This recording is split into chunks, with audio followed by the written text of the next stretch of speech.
শিয়ালের কাছে মুরগি বর্গা দিছেন। ছাত্র জনতা কোন সময় বঙ্গভবন ঘেরাও করে ঠিক নাই, যে এই লোক এখনো পর্যন্ত রাষ্ট্রের নিরাপত্তা দিতে ব্যর্থ। ওনাদের নিযুক্ত কোনো একজন মানুষকেও আমরা এই বাংলাদেশের কোনো রাষ্ট্রীয় কোনো পদে দেখতে চাই না। আর সেখানে ফ্যাসিস্ট যদি পালায় এবং স্বৈরাচার হাসিনার প্রত্যেকটা দোসর সিনিয়র দোসররা যদি পালায়, তাহলে এই লোকরে একা ফালায়া বঙ্গভবনে কেন রেখে গেল? এই লোক তো অনিরাপদ। কারণ ছাত্র জনতা কোন সময় বঙ্গভবন ঘেরাও করে ঠিক নাই, কারণ সে তো বিভিন্ন ধরনের এই রাষ্ট্রযন্ত্রেরই একটা অংশ ছিল, আগে ফ্যাসিস্টদের অংশ ছিল। তাহলে এত বড় একটা পদে এরকম একটা মুরব্বী মানুষ, ওনারে এতিম বানায়া হাসিনা কেন রেখে গেল? ওনারে তো বিমানে করে নিয়ে যাওয়া দরকার ছিল। এখনও পর্যন্ত রাষ্ট্রপতির বিভিন্ন কর্মকাণ্ড আপনারা অবাক হবেন যে এই লোক এখনও পর্যন্ত রাষ্ট্রের নিরাপত্তা দিতে ব্যর্থ। এত সচিবালয়ে কেমনে ছাত্রদের উপর হামলা হয়?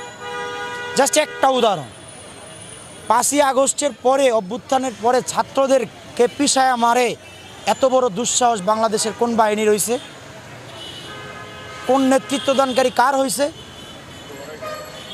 অতএব আপনাদের কাছে কেউ নিরাপদ না এই মুহূর্তে। আমরা তো আজকে একটু আগে বলেই গেলাম যে 48 ঘন্টার ভিতরে যদি আপনি পদত্যাগ না করেন, এর ভিতরে সম্মানজনকভাবে আপনি পদত্যাগ করেন, আমরা 48 ঘন্টায় বঙ্গভবনের আশেপাশে কেউই যাব না।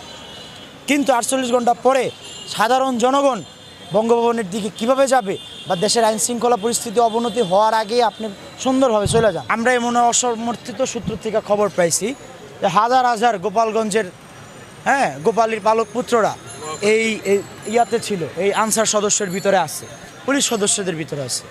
তো আমরা যেহেতু এখানে সরাসরি দেখছি, আপনারা ওই ছবিটা, এই কথার সাথে আপনারা ছবিটা অ্যাটাচ করেন, যেই ছবিতে দেখবেন ছাত্রদেরকে পাড়ায় আনসার ড্রেস পরে মারতেছে। এত বড় দুঃসাহস তোমাদের কে দিচ্ছে? তোমরা গোপালগঞ্জে যারা শপথ করছিলা যে আওয়ামী লীগকে আবার পুনর্বাসিত করবা, পুনর্সংগঠিত করবা, পুনর্গঠিত করবা, তাহলে তোমরা আবার ড্রেস পরে আসছো এখানে। তুমি আনসার নামটারে নষ্ট করো না।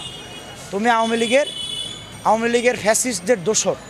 তুমি ছাত্রদের পায়ে এই সচিবালয়ের সামনে, আমি তো নিজে লাস্টের দিকে গেছি, আমরা আগে ছাত্র পাঠাইছি জায়গাতে, সেনাবাহিনী ছিল। আপনাদের কত বড় দুঃসাহস,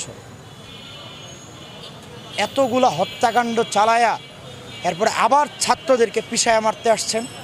ছাত্রদের 40 থেকে 45 জন ছাত্রদের আহত করে হাসপাতালে ভর্তি রাখছেন। আমরা মনে করতেছেন আর বিশ্বাস করব?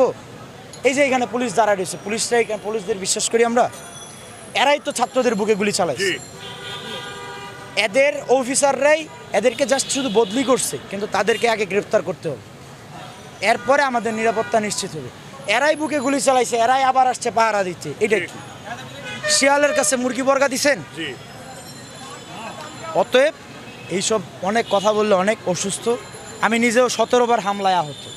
আল্লাহ কেমনে বাঁচায় রাখছে জানি না, সবার দোয়ায় বাঁচায় রাখছে। আমি শুধু এতটুকুই বলতে চাই, রাষ্ট্রপতি সাহেব আপনি চলে যান।